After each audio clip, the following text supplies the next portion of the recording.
I still have to cut my hole, but you know, for where the light goes, but for this case, I'm just going to set it up here. Here's my factory edge, a little bit stouter over there.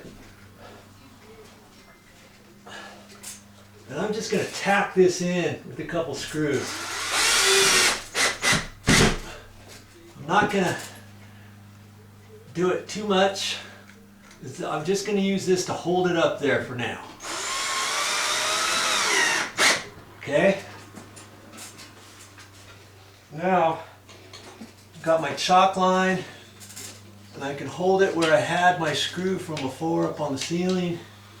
I can hold that across and just snap that. Okay. And I know that's where the center is going to be. And I was off this edge an inch, right?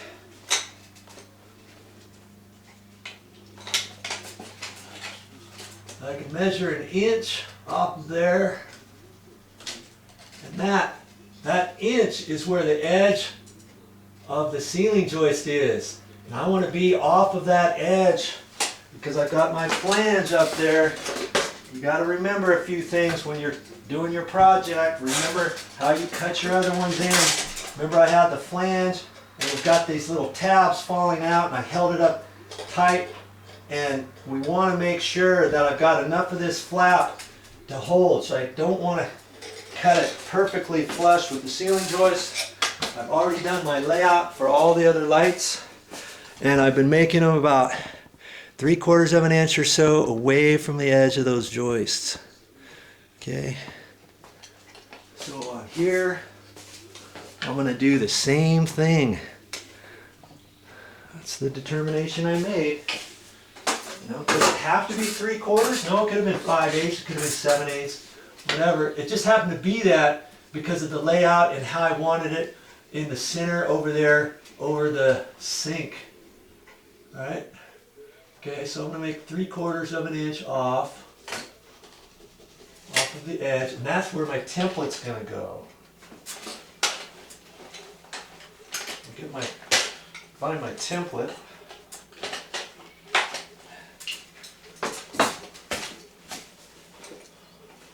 I've got just a little makeshift nail bag. I should get a bigger one. I left mine in Hawaii, and I'm using my pops. Okay, so I got a hole in the middle of that, so I could line up my chalk line right in the middle of that. So I can see exactly where it goes. I'm going to put this edge on the 3/4 inch line that I just made. Okay. And I can hold that right there. Get my pencil out.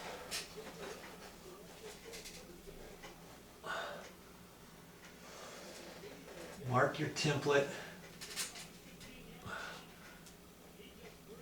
Kind of slipped on me there.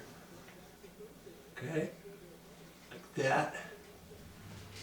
And now, one of two things. I can take this back down and cut it, or I can put it up just like that. And I think I'll just leave it exactly where it's at. Actually, I could probably do that. I may want to slide this over slightly. I was just going to tack that. When I tacked it, I should have lined it up a little bit better, shouldn't I? I'm going to swivel this over. I'm going to split the difference because I made the sheetrock just a hair smaller than my opening in case something was not perfectly lined up on the sheetrock or the cut piece that I did.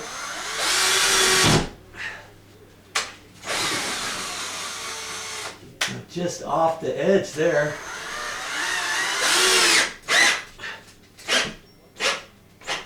I'm just going to make that flush.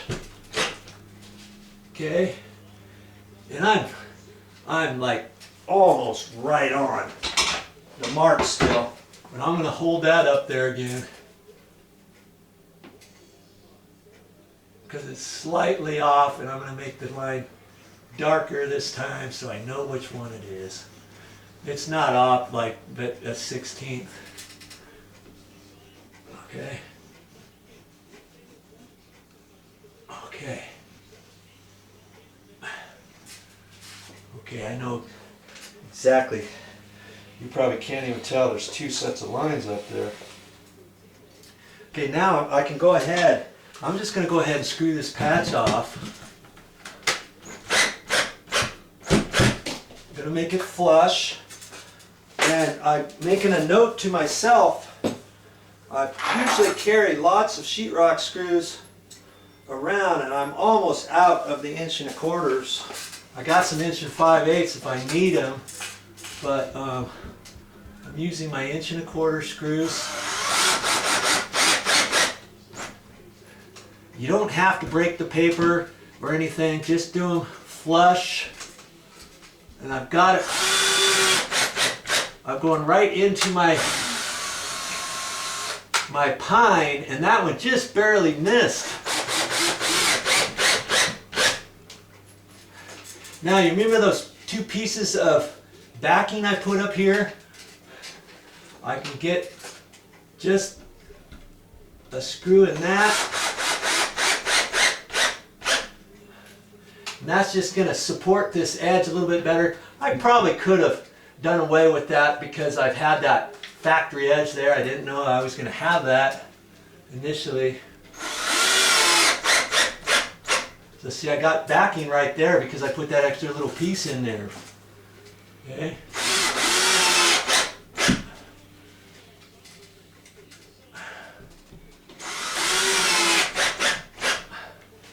I've got a few more screws to put in here.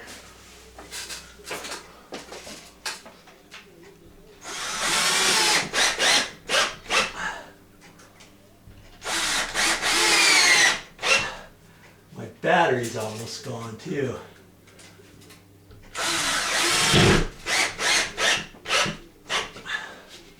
Okay, that's it. Now I can cut that hole out. Just like all the rest of them.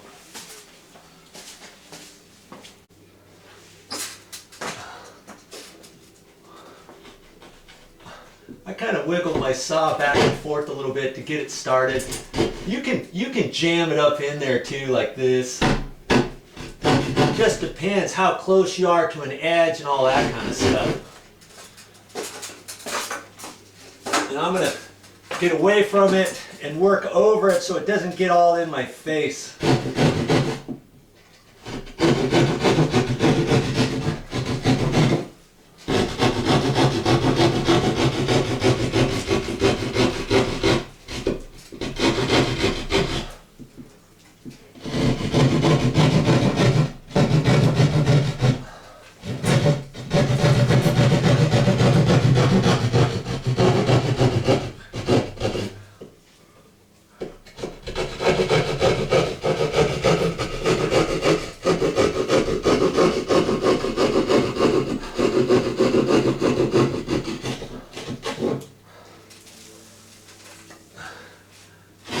Clean up around my edge.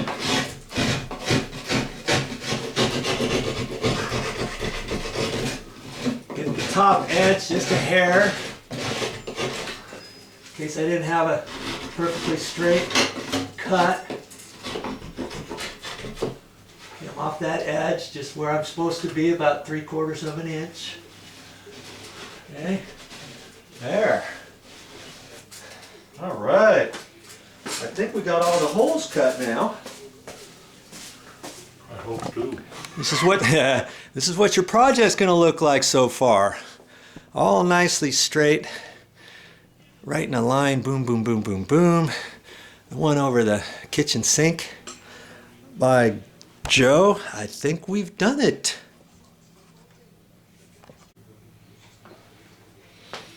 Now the next step is I'm just going to kind of sweep up just a little bit so I don't get this stuff tracked all over the places, and then I'm going to look at my can lights and see what we have to do with those to get them set up.